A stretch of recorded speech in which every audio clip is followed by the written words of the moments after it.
Hello everyone, welcome to the video. My name is cosolix and welcome to Neutralix. Today we're talking about 5 tips to improve at Brawlhalla with controller. I got the PS5, I'm going to call it a Pro controller, but I don't really, it's like a weird name for a Pro controller. Also, if you see in game, I have an overlay for the PlayStation controller, but it's actually bugged. Like my bottom button is showing a side and then my side button is showing the bottom button. So just ignore the bottom. I'm just gonna say the tip in general and try and show you with this camera. But again, we got 5 tips to instantly improve with controller in Brawlhalla. A lot of you guys play controller. Lots of requests for this video. If you want to improve at Brawlhalla in general, subscribe to Neutralix. Our goal with this channel is to help you improve as quickly and as much as possible. So subscribe for more content. If you want to be personally coached by me, check out cosolix.com. The link to that is down below. Let's get right into this. We got Brawlhalla open, and the first tip I'm going to be talking about, we're going to go into training room. Once again, you're going to see the controller thing is kind of bugged in the corner bottom. My bad. If you know how to fix that controller thing, please let me know down below. Would really appreciate that because I've been trying for the last 20 minutes. But yeah, so the first tip, a lot of you guys might know this, a lot of you guys might not. You can actually press 2 buttons at the same time to input combos easily. So let me show you, for instance, if you want to downlight nair, downlight, jump, nair. And you can see I'm using my thumb. If I press the bottom, which is jump, and my left, which is attack, you press them both with your thumb, okay? I'm using like the middle of my thumb, like this part of it, to like press the bottom and then the side. If you press them both at the same time, it inputs a jump first and then a neutral air, frame perfect. So that just makes life really easy. You just press both of them the exact same time. So a lot of combos that require a jump to follow up. So downlight nair, downlight sair, then you get a lance, side light nair, then you get an axe, side light nair. A lot of combos in this game require that input. So that should make life way easier to instantly jump and attack frame perfect.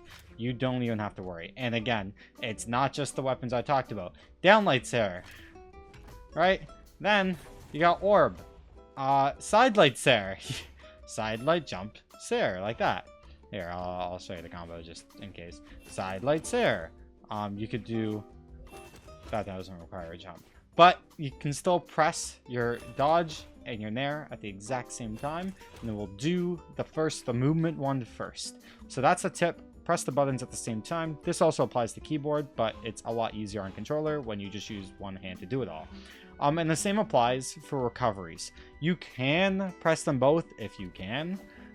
It's hard for me. So what I do is I slide my finger from the bottom to the side. Just like slide it really quick. And that's an instant jump recovery. So if I'm a lance player, which I am, you go side light, jump recovery. And again, I'm sliding my hand. It's like a quick slide from bottom to the side. You can press them both at the same time. It does the exact same job. Maybe on this controller, I should start doing that. But on the Xbox One, that was too hard. So, yeah. Either slide or press them at the same time. Both work. That's tip number 1. Tip number 2. You can actually overclock your controller if you're on PC, especially if you're on PlayStation. PlayStation has some built-in lag compared to Xbox because Xbox works well with Microsoft. But this overclock increases your polling and fixes all that. I'm not going to show you how to overclock your controller in this video. I'm going to link down below a guide, bunch of great guides out there on how to overclock your controller. Try and get at least a 1,000 polling rate, but in the newer versions, you can go to 5,000. Again, watch those guides. Again, link down below if you want to overclock your controller. It makes a pretty big difference. They have this overclocking program on LAN. So if you do compete in Brawlhalla, if you want to compete and play Brawlhalla in person at official LANs, then the program's there, so you got nothing to worry about. So this next tip is not necessary, and at the same time, I don't know if I fully recommend it, but it helped me personally, so I'm going to say it anyways. I set my left bumper to dodge and dash, and the reason I do a left bumper instead of the triggers is because the bumper is a lot quicker to press. The trigger, you have to press all the way down, while the bumper, it's just a bumper. So you can like think of like if you're spamming the button, and think how much movement is useful in this game. How many times can you press the bumper within 10 seconds compared to how many times can you press the trigger within 10 seconds? The bumper is usually quicker. So I switched it to the bumper. The pros and cons to this, big con, it breaks the controller quicker. The bumpers are less durable than the triggers from my experience, especially on Xbox. So you don't have to do this, but it helped me personally, so that's the tip.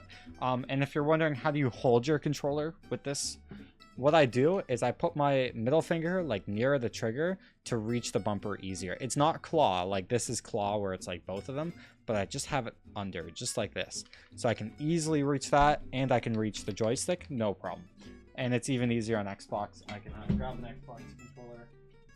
This controller's broken, but whoopsie. You can see what I mean. I put my finger here below the trigger, and then bumper, and then easy. So that helps a lot. Or, well, for me. Next tip, this is in the controls of the game. There's a little controls option. It's called improved joystick. I recommend turning this off. However, if you have an old broken controller, there's a thing called stick drift, and this, I believe, helps with that. As far as I know, is it makes it so it requires you to move your trigger a little bit more to input. So yeah, take a look at this. You can see on the trigger how much I need to move the trigger for my character to start walking in game. You can kind of see it's almost all the way down. When if I turn this off, then we do that exact same thing. I'm doing it, and it's a lot quicker actually. So improved sticks makes it so the dead zone is bigger. So you can be a bit more accurate. If a joystick is drifting a bit, you won't get it impacted.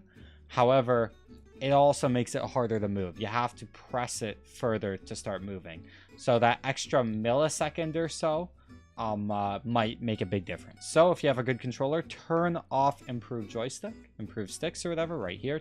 Make sure you turn that off. But if you have a controller that has issues, then keep that thing on. But there's no reason to have it on with a working controller.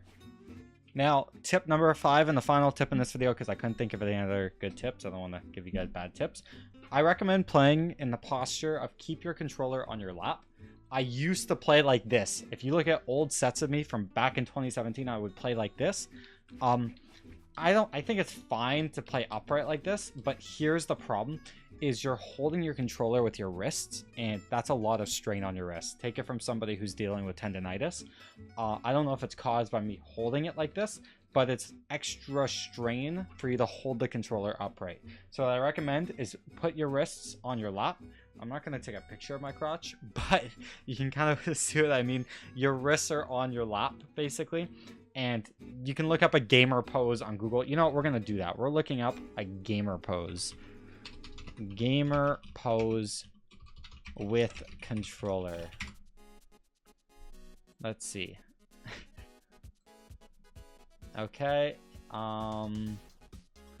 That's an okay one. See, I don't recommend this because your wrists are still holding your controller up. But this is pretty solid. I would even go closer to the lap, but yeah, I think that's not bad. You can see what they're doing here with this scuff pillow, I guess, if you really want. It's resting those wrists, which is very important. Same thing with this guy here. His wrists are like on his legs. I definitely recommend that if you're trying to take Brawlhalla a bit more seriously. But there's not too many other examples. This one's okay. Just think of how much strain your wrists are dealing with, and let's try and minimize that as much as possible. And other than that, you could say a 6th tip. I use joystick. Everyone I know that's on the top right now uses joystick. So I recommend joystick. I think it's a bit easier for movement and whatnot. D-pad can work, but it's just like really hard to like, I don't know. If you prefer D-pad, use D-pad. But I find joystick the easiest. Look at that movement right there, guys. Ooh, ooh, ooh, so nice. So sexy. I haven't even practiced much. So yeah. If this video helped, subscribe for more. Thank you so much for watching. And hopefully I can do this again with more tips. These are the ones that came to mind. If you got any tips for controller players, let me know down below. Would really appreciate that. And everyone watching would definitely appreciate that too. Again, subscribe for more if you want to improve your Brawlhalla. Thanks for watching. I'll see you guys later.